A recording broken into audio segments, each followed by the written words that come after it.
Kyle Dubas was a busy man on July 1st. He was cooking on high fire, didn't burn a single thing. That's our GM, all right. Let's go. It's about time we have a guy running the show that knows what he's doing, at least. Kyle Dubas was given a terrible hand by Ron Hextall, and I feel like for the hand he was given, he's doing a pretty decent job trying to, reshape the depth of this roster. I mean, of course, there's still the Carters, the Granlunds, still on contract.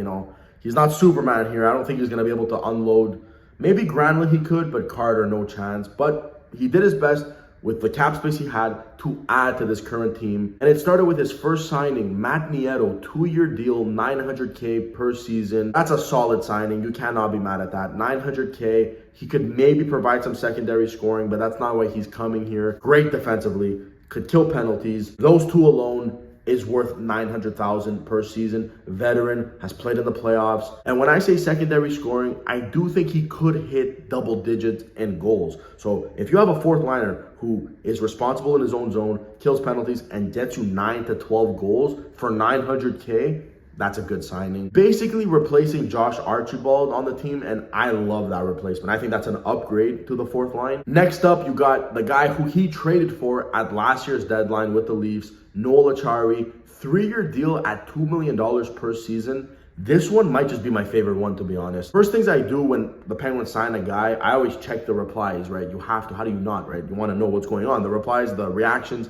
So I went on Elliot Friedman's tweet, and I went to the quote tweets, and all I saw, Leafs fans, no, what are you doing? What's going on? They were pissed.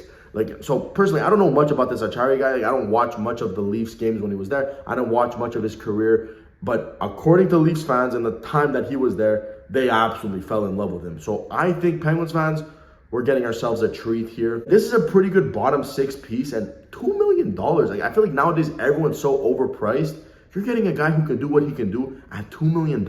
I really like that. And unlike, let's say, Matt Nieto, I think this guy has top 9 upside. I think this is a guy who might be on the third line and could potentially maybe find his way in the top 6, obviously with injuries. But I think he'd find himself in the top 6 and produce. There's two different things here. Finding yourself in the top 6, I feel like many can do that. But a guy who can get there and produce, those are special guys that you got to hold on to, and those are guys you need in your lineup. He hit 14 goals last year. He's scored 20 once before in his career. This is a guy who maybe could find the back of the net. And the thing is, he is a defense-first type of guy. Maybe he might kill some penalties, right? I feel like we're getting so much for $2 million, right? Even if he doesn't score many goals, right? All the other things you're getting from him for $2 million, that's a steal, I feel like. Next signing from Dubas, he gets some insurance in the net, signing Alex Nedeljkovic, 1 year, $1.5 million deal. I really like this signing. I mean, we all know him from that one rookie season with Carolina. He absolutely dominated. I do think he's going to come in as the third goalie. I really would rather just trade DeSmith for anything, get rid of his $1.8 million off the books,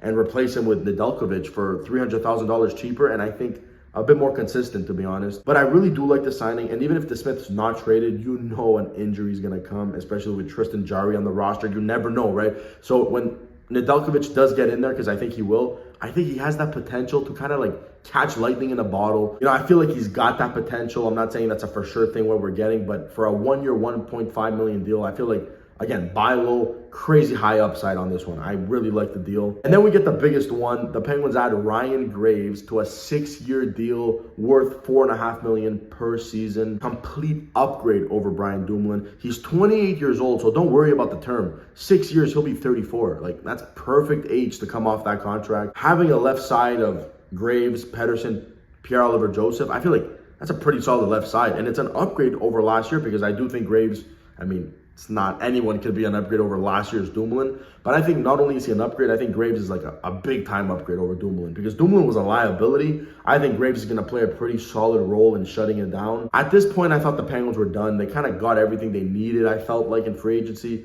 Nope, Kyle Dubas, I feel like he was in the middle of talking in his press conference, and then the news drops. I'm like, why are you doing this? The guy has 4 phones underneath. He's just making all sorts of deals. He ends up signing Lars Eller to another 2-year deal, $2.4 million per season. I like Lars Eller. That's 3C potential right there. He could be your third line center.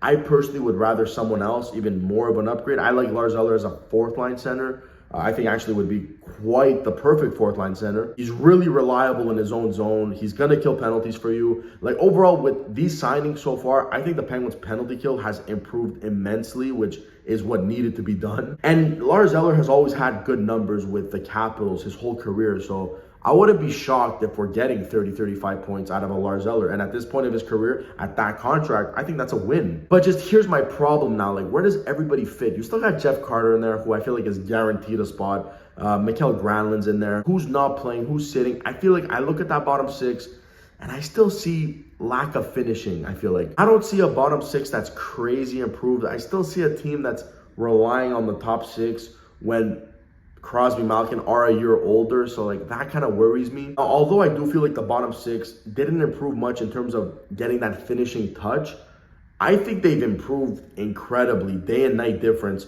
from last year's third and fourth lines in terms of defensively. Like I feel like compared to last year, this year's bottom six is so much better defensively. They're gonna get so much more done, so much more simpler of a game they're gonna be playing. A guy like Lars Eller, they didn't have a guy like that last year. A guy like Noel Acciari, Matt Nieto. These are upgrades defensively, big time. So that's what I'm saying. If they could just add that one finisher in that bottom six, I feel like it's enough to be a playoff team, in my opinion. Like I mentioned in the beginning of the video, Kyle Dubas was given a shit hand to deal with. To turn the third and fourth lines he was given into these, HBK and 2016 third and fourth lines, that was not going to happen. No chance. No GM could do that because of how bad of a job Ron Hextall did. So at least this way, maybe they don't score much, but I feel like I'm so much more comfortable with these guys on the ice protecting leads, which we know we blew way too many last year. I feel comfortable on the penalty kill now, which was terrible last year. Little things like that. Although they might not be scoring goals, they might add up to wins,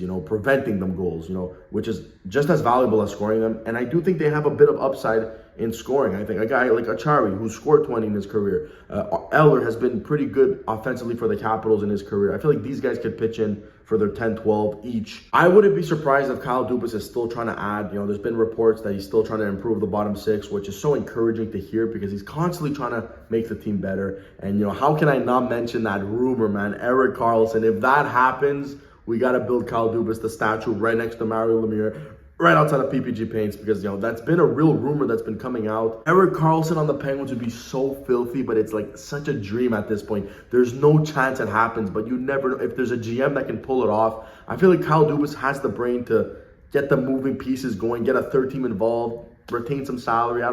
For Erik Karlsson on this Penguins team, I'd be willing to give up everything. With that being said, Karlsson or not, I feel like Kyle Dubas is still trying to add, which is so encouraging to see, and I don't think we're done here. As always, stay tuned. Thank you for watching. Comment down below, who was your favorite signing from the guys that he signed? Who do you think is going to make the biggest impact next year, the biggest surprise for next year? Because there's a few players to pick from, and as always, thank you for watching. I'll catch you guys in the next one. Down and a backhand chance in Dyke. Saved by Nedeljkovic. Nedeljkovic.